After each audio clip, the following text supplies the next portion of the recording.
Well, good morning and welcome to, I think what we're going to call this is MindShift.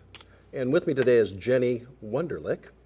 Jennie Wunderlich is the co-owner of Studio H2O, and she has had an exciting journey. And I'm going to let her explain it to you. But when we talk about MindShift, Jennie, jump in. This is when you're decided to become a parent, you're all excited about it. You think you're totally prepared to be a mom or a dad. And then when that baby gets here, you realize, I'm not prepared at all. Doesn't matter how many books you read, how many times I babysat. Exactly, right?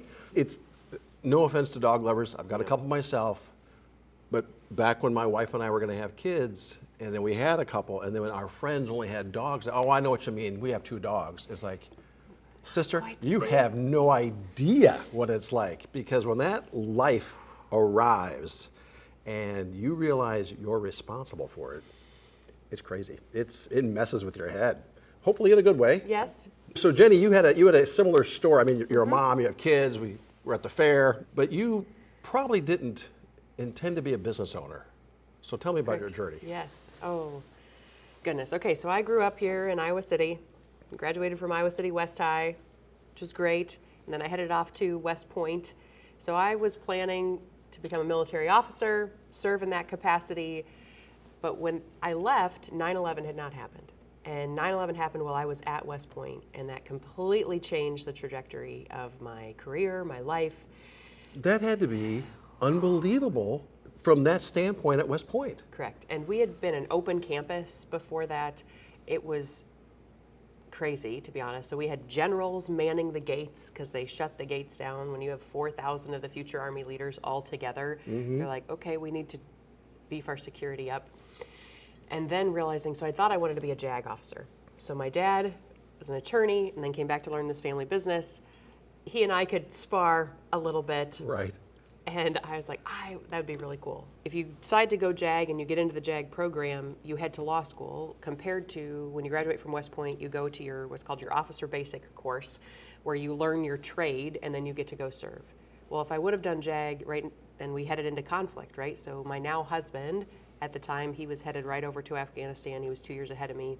Like, why? I want to be able to go serve and help. So I changed paths and decided to be a quartermaster officer, which is supply, logistics. Sure. Okay. All the things that we'll talk a little bit about. Kind of had that in your blood here a little bit, right? Exactly.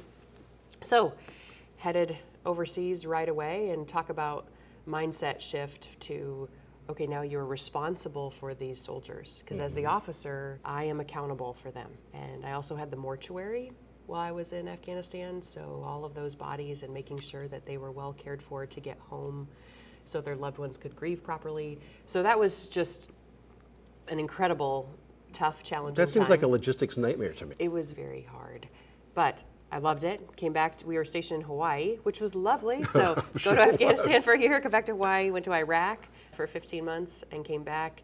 Ben had already deployed a couple times, and my dad said, okay, would you like to learn the family business, or you could have this as a transition job? So the Army had done what's called stop loss, where they prevented anybody from getting out during that conflict. Okay. So Ben was stop lost, I was right on the cusp, and then they're like, whoa, we kept so many people in, we're ready for you to exit. Would you like to exit? You're thinking, okay, you're kicking me out. But that's okay, because it was... Then if you don't exit, you stay for like another 5 years or something?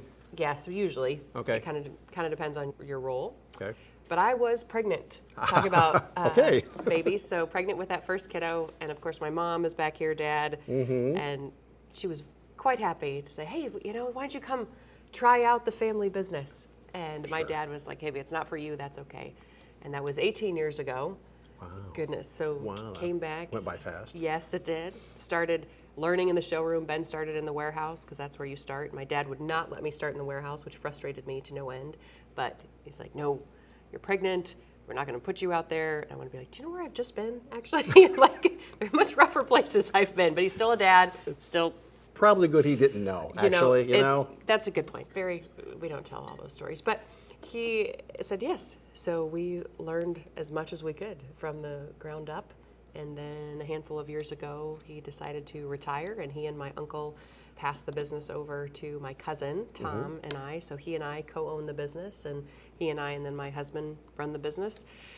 But whoa, what a shift from, hey, I'm just working in the business, selling faucets in the showroom, Right. to, oh my, all of these employees, their lives and their livelihoods are my responsibility, and decisions that I make are going to impact them, maybe even long term, depending on how things go. Culture, I liked being a culture influencer. Yes. But now when you own it, Yes. whew. Yeah, it's a different saddle Yes. when you're the owner. Absolutely. And the person responsible for the continued growth of the company. So give us a quick background on PSC, Studio H2O. I mean, it started Yep. a while Long ago. time ago. Yeah. 1951, my Okay. great-grandfather, Jim Nesmith, started as a wholesale plumbing business, which was Plumbers Supply Company. So Yep. we commonly get confused with our primary competitor, Plum Supply Company, which has multiple branches. They're also in Eastern Iowa here. That's fine. So we were Plumbers Supply Company, and they expanded into HVAC, so heating and air conditioning in terms of distribution. So we've always been distribution, not Okay. installation. Gotcha. So that just kept growing, and my dad really had a lot of foresight in terms of a showroom and growing that business. But my grandfather as well, who has since passed away, but they would go to Kohler, Wisconsin, and the rep was all about, you should have a showroom. You should have a showroom right here in Iowa City. The university's here. You've got a pool of people, I think, and they weren't wrong. Yeah. So we were the first exclusive Kohler showroom in the state of Iowa. That's awesome. It was fantastic. My dad said, hey, what can we do to differentiate ourselves? And we wanted to create an experience that was unlike any other. And when I went away to school, so next to us, which was warehouse at the time and parts counter, I came back and I'm like, what has happened? He had blown that whole thing out, redone it to be an even larger showroom. Unbelievable. It's a gorgeous showroom. Thank you. It's beautiful. This, however, is not plumbing, but we can No, talk about this. our lighting showroom. But that just blew me away, and it was really, really fun. And then Dad let me dream. He let me come back, and he'd say, okay, well, I said, what about this idea? What about this idea? I said, okay, let's try it. And you realize as the owner, he was making those decisions. He was, the buck stopped with him, Right. but he let me bring those. That's cool. And to say, hey, I think you can grow it, and we did. You know, we took it at one point from 3 showroom consultants to 12. Wow. We're down at about a healthy 7 to 9 right now, but it was great. Yeah. It is great. It is great. And your warehouse, not to downplay the warehouse, because several of my friends who are Iowa Cityans, all right, they've been around for a while, they like to come down to the warehouse, back to the counter. Yes. Because you have hard to find items that they just, they don't manufacture anymore, but the guys back in the warehouse, they're like, I think we've got one of those. Correct. Hang on, give me 5 minutes, and they go find the part. Yes. We are known for having those hard to find parts, and we have a really friendly relationship with even other competitors or Menards, and they will say, hey, go to PSC, which is wonderful. And we have some guys who've been here decades, Yes. so they've seen some of those parts from a long time ago, and they're like, oh, I know what that is, Yes. which is great. So we're jumping into this thing 18 years ago. You're coming back. You're not sure, right? You and Ben, you're not sure. I mean, you are. You're going to come back and work in the family business. It could be transition. You're just not sure. You grew up in the family business, which is a unique perspective, which is great. But not all children go into the family business. And sometimes that second generation or third generation sell the family business, which is not the intent. But tell us about that. Tell us about what it was like when that moment you realized it's all on your shoulders. Well, you and Tom, Yes. right? No, yeah. Your first cousin Tom, Yep. the other co-owner, but the two of you at some point realized, oh my goodness, what was that about? Scary. Yeah, It's very scary. It is scary. I would think most business owners would say that, hopefully, just because it's not just about you, it's not just your decisions and your life. These are multiple lives yes, that are impacted. And looking back, it's funny, even just speaking with you, I hadn't made this connection before, but how I feel like the military prepared me without even planning to, because these were people who I was in charge of. But it's different in business because there's decisions. You don't train for every single part in business like you do in the military. Right. A new decision came across my desk today, and I'm not sure what to do. Well, there's also the money component, because in the military you don't have to. I mean, you Right. got to be aware of the budget, of course, Yes. but it's not your money. Correct. Whereas here, and there are so many business owners that I know of who they just want something to do during the day. So they might be a solopreneur, Maybe they have one other person, maybe it's a 1099 contractual employee, they just go to work, they make enough money to get by through Friday, and then next week they do it all over again. That's not what I would call a succession-based business. That's more like a lemonade stand. I need some now money, so I'll do some now jobs. And nothing against that if that's what people like to do. But it's a different mindset when you're in charge of other people's lives and you realize, similar to the time when I was at Regina, I was the president and CEO at Regina for a number of years, but it was just my time to carry the water. It wasn't my entity, okay? And I didn't own it. However, I was in charge of everything at that time to make sure things, working with the board of directors, to make sure things were moving forward the right direction. And when you're the owner of that corporation, like you guys are now, it's a different feeling altogether because it's been here before you, and at some point down the road, you're gonna hand off the keys to the kingdom to somebody else, right? Ideally a family member. But tell me about that. Tell me about the weight of that. You might not sleep. Right? It is so heavy, and you run through things in your head all of the time. You don't put it away. You don't say, okay, this is my job. I go home and have this whole thing. You are constantly thinking about it. People are texting you, calling you. Your mindset has to become one of, okay, this is my baby, kind of like you talked about, I'm in charge of this staying alive. And that also means I have to learn new skills. I have to find other people to help me in areas that I am not as skilled. Yes. That's probably the biggest thing for me, saying, okay, Jennie, what things are you good at and what things are you not good at? Who is gonna fill in there? Because you will not be successful on your own with this. You could be successful in your own little realm, doing your job every day, you know how to do it, but owning a business is a totally different level. And it takes a team, it takes being willing to say, I messed this up again maybe, or even before taking ownership, people could, I could see some things coming, different responsibilities my dad gave me, and I treated some showroom consultants maybe like soldiers, because that's what I was used to, and it did not go well. It was not intentional. I was just, that's what I was used to. That's how you're trained. Right. Yeah. Being like, do this. You're like, whoa, what's going on here? Yeah. Saying, okay, going humble, having to go so humble, really, and being like, okay. Except, okay, I'm going to interject, except humbleness is fantastic. We have to be humble, right? It's not about us. However, there's a delicate balance because we still have to get things done, and we can be humble and we can be friendly. And unfortunately, sometimes we're not quite so friendly in order for our employees to hear us. I mean, I'm not saying unfriendly, I'm just saying there's a different behavior that has to happen. They have to understand this is the owner talking to me and we need to get this done.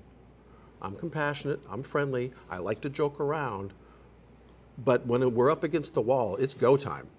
Correct. And if I'm giving you a correction or saying this has to change for you to be successful here and for us to be successful, and if you don't, these are the consequences, and the consequences may be severe. They may be that you won't be here anymore. Right. That is very different.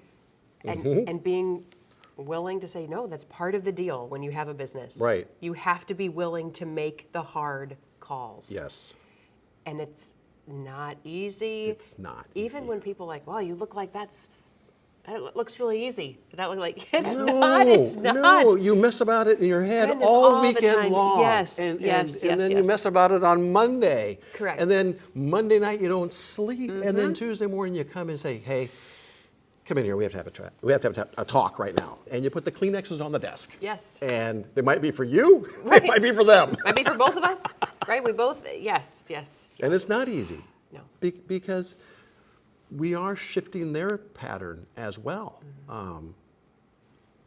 I've always said if we've done our job as an owner or a manager, if we've done our job, then employees will fire themselves because if I've trained them correctly and given them the onboarding skills that they need to be successful, because we want them to be successful. We absolutely do. Yes. That's why we hired them in the first place, right? However, relationships don't always work out. And managing expectations. So often, I've learned I need to be even clearer with expectations. So it's been 18 years, so I'd say maybe 10 years in, Yeah. realizing, goodness, if I'm not really clear with what I expect of you, it is unfair for me to expect you to just behave. And we were raised differently, possibly, right? I was raised by a mother who, like, she taught me lots of manners, let's Yes. say, things that Right. were really important in a social setting. Yes. And for me to expect something in this showroom that you may not have received growing up like I did or from the military and just assume, like, why aren't you saying thank you? Why, to me, a very sort of basic thing. Like, no, my expectation is that you thank every single customer that walks in here. Yes. But for me to be really upset with you and never lay out that expectation is not good. We have this fear, I think, as owners. One of my clients is going through this right now where he's afraid of micromanaging his team. And honestly, all we're doing is we're implementing some KPI forms. You know, in sales, we have to keep track, right? We do. If sales are important, We should and they track 'em. are, we should track them. I Yep. mean, it's why when we watch football, we look at the score because we want to see who wins at the end of end of the game, right? And if sales drive our business, and they do, then we should, that tells us it's important and we need to track. Yep. But then to ask my salespeople, I need you to fill in this daily call sheet. Tell me what your activity was. Tell me, did you sell anything? How much did you sell? Where are you at in percent to your goal for the month? Some people have a hard time with that. Some owners have a hard time with that. They think business just happens, and it does not. And that's a huge challenge depending on the employee too. Yes. If you've never done this before. So in a family business, we have many wonderful qualities. We also have some challenges where if you've done something some way, this is how we've always done it, right? That phrase you will hear tossed around in how many family businesses Right. forever. Yes. So when you change that, like, we've never done this and we've been successful, that is very challenging to overcome, right? How do you get buy-in, or they self-select out sometimes, right? Or They they do. become a culture cancer sometimes, Yes. right? Yeah. If they aren't willing to get on board with, nope, we're going to track this now, Yes. then listen, you're either going to be all in, help us out here, Right. or maybe you need to find something else where you can be all in. But this is why. This is why we're doing this. We want to take it to an even greater level. Right. Yes, we've been successful, and we're so thankful. But what got us here is not going to get us there. No. And what's your definition of success? correct. Like, we've always done this, we've always been successful. Okay, but it doesn't look like success from my side of the table. Correct. And technology has drastically changed how business is done. Like, Yes. it's not even close. Not even close to 18 years ago. No, And we have to adapt if we want to be here. we do. And the changes now are rapid pace. Rapid Can't pace. even keep up. You can't. Yep. I mean, even with all the AI models coming out now and the different functions they each serve, and the question we have, right, as owners is like, okay, that's cool. Can I adapt that into my business somehow? How can I help my business grow if I use this model? And then there's this learning curve to even determine if it's worth it or not. And that's on top of everything we've already talked about with, you know, Right. managing customers, managing employees, managing the books. It's crazy. Yes. But it's, I don't know, maybe as business owners, if you enjoy being a business owner, you love the challenge. I don't know, right? There's something in you that's like, You do. put me in, coach. Like, I want to take this to the next level. We are people of hope, Jenny. Yes. Otherwise, we wouldn't do it. To do it day in and day out through really several times, or you walk through tragedies with your employees, right? You're part of that, but sometimes it's, yeah, you have to have hope. You have to have Well, hope you, and you purpose. do. And, You go to bed at night, you're beat down, and you're exhausted, and it's been a day, and something magical happens overnight because you wake up at 5 a.m. the next morning. It's like, do let's it. go. That's right. Let's get this done. And I am an idea person, so I have learned too that some of my employees, and we have done various personality assessments. Yes. Which have helped us tremendously, realizing why certain employees might be more frustrated with me than others. Sure. And learning that certain ones are like, change is really, really hard, while other ones love change, right? I love trying new ideas. Oh yeah. It's like, how about this? How about this? And realizing certain employees are like, Jenny, could you just let us do something for like 5 days? And having to learn, yes, yep, that's okay. Hold the phone a little bit. I'll just write this one down. We'll just Yes, keep it till Friday. Exactly. And I understand that not all of my ideas are great. That's fine. I'd love to try them. But other people are like, why are we trying an idea if we don't know it's going to work? Well, that's where that working genius assessment really comes into play, because it really identifies your role. And Yes. I'm right there with you. I mean, let's try this new idea. I'm out there looking at the big picture. It's like, we can do this. Right. We can do this. I'm I've a learned. galvanizer. Let's get it all together. I'm going to get the team. Let's take the hill. Yes, right? I have learned, though, that, okay, now I've identified the vision. It's cool. Now let's step back and see what tools we need to make this happen. And is it feasible? That's not always I quite don't so like fun. that question, but it's so important. And that's why I'm so thankful, right? Tom has totally different skill sets than I do. So do my husband. This sort of trifecta, thank goodness, of different skills, or we would be sunk. Because, you know, if you had a bunch of Jennies and just Jennies, bad idea, right? All Toms, all Bens. That's the beauty. That's the balance. That's the balance, because if it was a world just of Lee and Jennies, we would try everything, and some might work, a lot of them won't. And that's why businesses need to be balanced and adaptable, because we do have to make changes. So we need people like us, but we also need our co-workers to say, just hold on a second, just hold back the horses, and let's kind of keep going this direction. Instead of let them run. Do you have an example from you and Polly of change that you tried, or something that you're like, Oh my goodness, Jenny. When we ran our dental practice, again, the decision, excuse me, it was a 5-minute decision. I was going to be the dentist. And we were having this discussion in our house over on Grant Street. And we had just painted our house purple with, remember Gilpin paint and glass? Yes. Okay, so they had just sold us this paint. I wanted this berry color. It didn't turn out the way we thought, but it was cool. But we were having this discussion, and we said, you know, we need more money. That's right, we need more money. Right. And we thought, well, Polly was going to be pre-med and then decided to get into communications. Okay. I was in marketing. I love marketing, and I'm a trained graphic artist. You know, love to entertain people, and so we were having this discussion, and one of Polly's relatives was a dentist, and I said, well, maybe I should be a dentist, and Polly said, I've got more science than you do.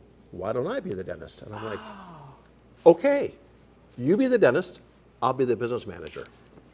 So she's about 2 years into the program. She calls me on the phone, because I'm working 2 or 3 jobs to get her through school to keep our debt down. And she had just attended a brown bag lunch with Dr. Mike Canellis, now another well-known name in Iowa City. And I knew Mike because I did magic shows for him. I did that. It was another gig. And she said, I attended this brown bag lunch with Dr. Michael Canellis. I said, yeah, I know Mike. And she said, Lee, I think I want to be a pediatric dentist. And I said, genius. Who doesn't want to bring their children to a mom? This is gold. I said, how much longer is it going to be? She said, oh, it's another 2 years in school. I said, we can get through for 2 more years. Don't worry about it. That was the journey. That's awesome. And then we opened up from, like, we bootstrapped it. We talked to Hills Bank and Trust, and we got a loan. We met all their requirements, and we started on a shoestring. We really did. And we just built the business from zero up to over 6,500 patients by the time we sold it. Oh my goodness. I mean, it just blew up, right? But with that challenge of growing the practice, Polly was behind the chair every day, and I was in charge of the front desk, making the decisions, marketing. We didn't have to do a lot of marketing, thank goodness, because we got so many referrals from other general dentists. But just the growth factor. Do we bring on an associate? How do we interview? How do we grow this practice? What changes do we need to make in technology? Do we spend the money for this? And as you probably well know, when 5 o'clock comes, when you're married to your business partner, Yes. it doesn't stay at the office. Nope, many a dinner with Ben Oh talking my- about business. Yeah, and sometimes not even a good night. It's like, because it's like, we're like this at loggerheads sometimes on some of these business decisions. But here we are. We've been married 41 years. We're still together. We sold the practice. Life's good, but wow. Awesome. It's a journey. It's a journey. That's just an incredible story, though. I feel like that's the American dream, really, right? Yeah. Hey, no, we're going to work hard, figure it out, work together, grow something incredible. Mm-hmm. It's outstanding. It's fun.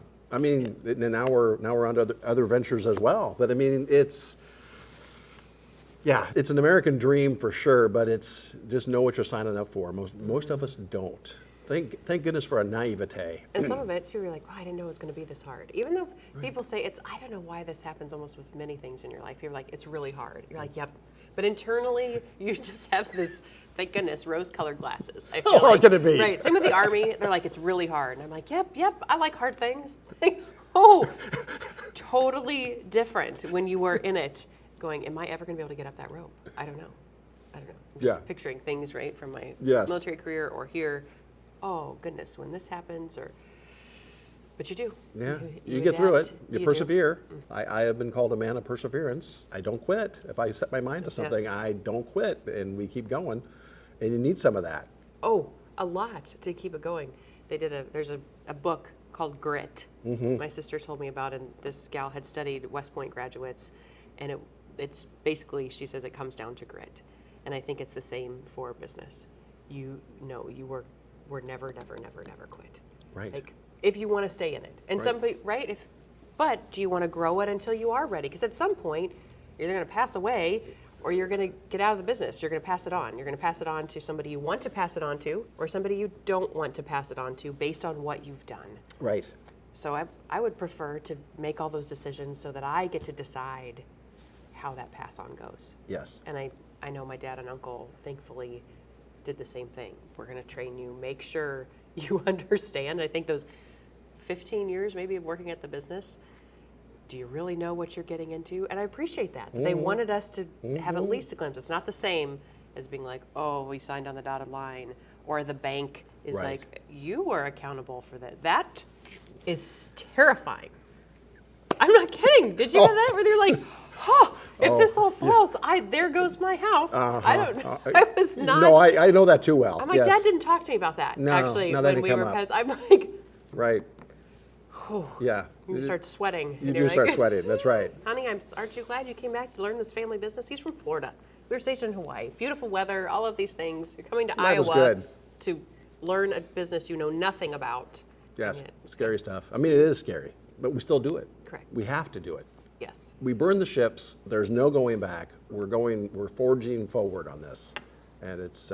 Did you ever go to any any camps at Iowa or any athletic I've been camps? to camps. I kind of lived kind of all over the place. Okay. Growing up, I've been in Iowa City my longest. Okay. But before Iowa City, I was like every 2 or 3 years. My dad, kind of like a military brat, my dad was an insurance brat. And so every 3 to 4 years, we would move to a different location. So yes, I've been to camps, but not in Iowa. So I went to the Vivian Stringer basketball camp. Oh, that's back in the cool. day, Oh, yeah, right. So she was the Iowa women's basketball coach. Isn't it funny, like I can't tell you what happened maybe 2 days ago, but I can tell you about this experience. So I was at basketball camp, loved playing basketball, and they brought in a motivational speaker, Carol Harder, who, according to LinkedIn, is still alive. I would love to meet her. Very good. But All right, we'll reach she out. came, and I was like, and after she spoke, I'm like, I'm gonna be a motivational speaker. That's what I want to be, because I was just watching her, and she made us repeat over and over. And I do this with the youth that I mentor now. Your greatest power is your power to choose. Yes. Your greatest power is your power to choose. You get to choose. You get to choose I get to choose if I'm going to stay in this business. I get to choose if I'm going to come in with a positive attitude. If I'm going to say, yes, we just had a really stinking hard week, either with people, with product, with pricing. Pick it. Yes. Wow, there's a lot of P's. Anyway, we get to choose what we're going to do. How awesome that we can. And that has really helped through lots of unique situations. Saying, nope. I get the power to choose here today. Yes.